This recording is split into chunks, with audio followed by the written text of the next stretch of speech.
What is up, guys? Welcome on back to TK's Garage. And well, Stellantis has a charger problem. We know that. But now they have a depreciation problem. Yeah, a big one. Ooh.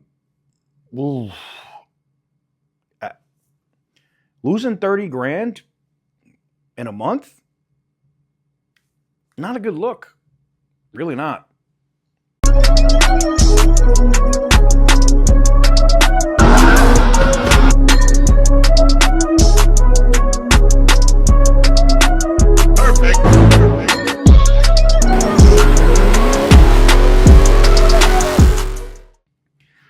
Guys, before we get into today's video, we got to talk about the giveaway that's here on the channel right now. We got the Durango Hellcat and the Ram TRX together. If you want to get in on those, there are different packs or different items that are up on the website right now, from scan tools, which are either Bluetooth or standalone tools that you could just plug in and use yourself, and the Apple CarPlay wireless device are up there. There'll be more things added as we get more stuff approved through Amazon to push. So stay tuned for that.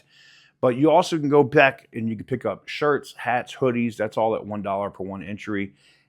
And the massive extra entries in terms of the wallpaper packs, like back to the Hemi everything. All of that stuff is up over on the website as well. Both links are in the description down below if you want to get in on those. The current promotion in terms of these massive extra entries is going to end on the 21st, so don't miss it. Links in the description down below: tksgarage.bigcartel.com and tksgarage.com. So I have a subscriber, somebody that you'll see in the comments all the time, that always is asking about where's the sublime green color. Now, when I had the green machine color charger that Stellantis sent me for Beamer Invasion, brand new car, had 3 miles on it, like never been fucking driven. Brand new car, awesome. Drove that thing all over the state. I think we put like 800 miles on that car, maybe 1,000. I don't remember. I think it was 800 or something though, 800 and something miles. Great car, and I had the maxed out every feature you could get in that car. Well, one of my subscribers did the same thing. They went and bought that car, and he posted the stuff of when it got delivered, and he had it.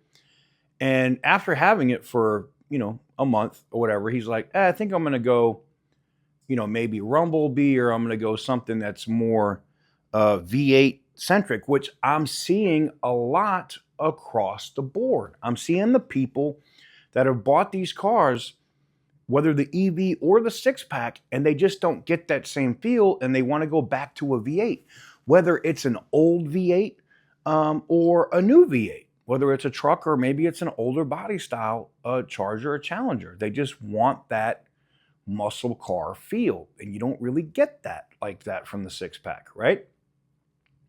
Well, he goes and gets a quote, and I think he paid somewhere around 70-something grand for this car. So he goes and gets a quote, and they're willing to pay him.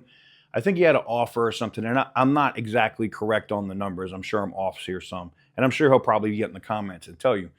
But I think they made him an offer if he wanted to trade it in of like $54,000 or something, right? And he had like X amount of days. It expired, and it was like 7 days, whatever. And then it went from $54,000 in a week, no extra mileage, to 46. It dropped another 8 grand in a week. Holy shit.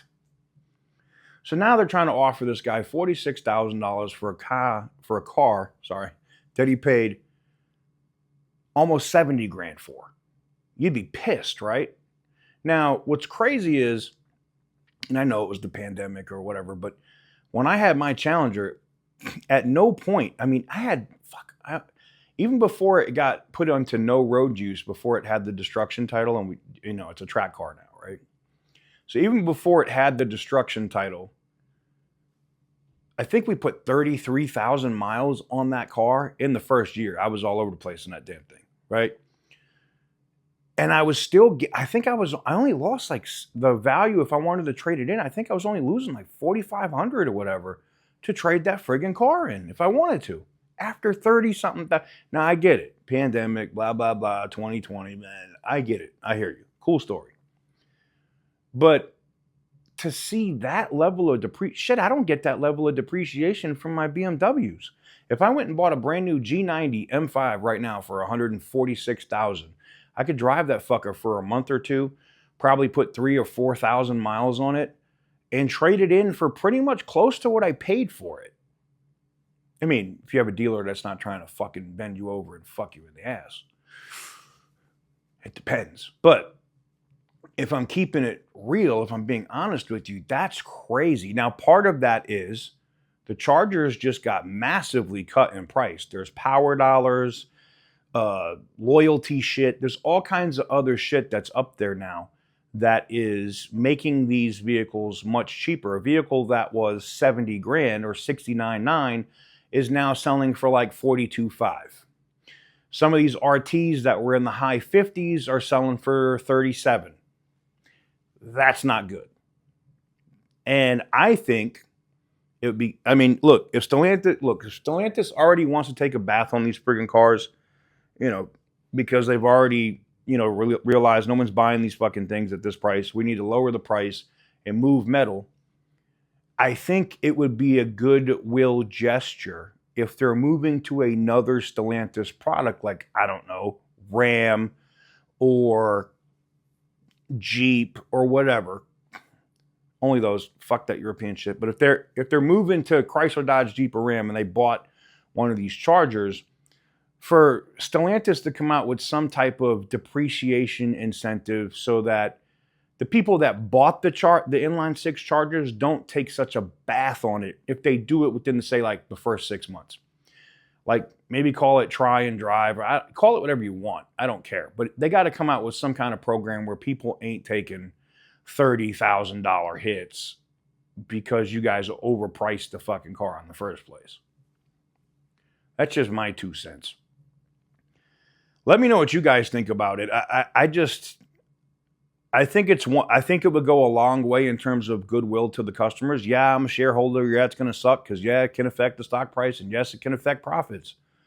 But I think if you build a good customer base and people don't feel like they've been screwed, they're going to come back. Especially when you come up with the shit that people actually want, which are Hemis, V8s. God damn, this is not rocket science. And people will trade these friggin' things in and go get V8s. And then your dealers will be ecstatic because they got a shit ton of used inventory that's matching their brand that they can move.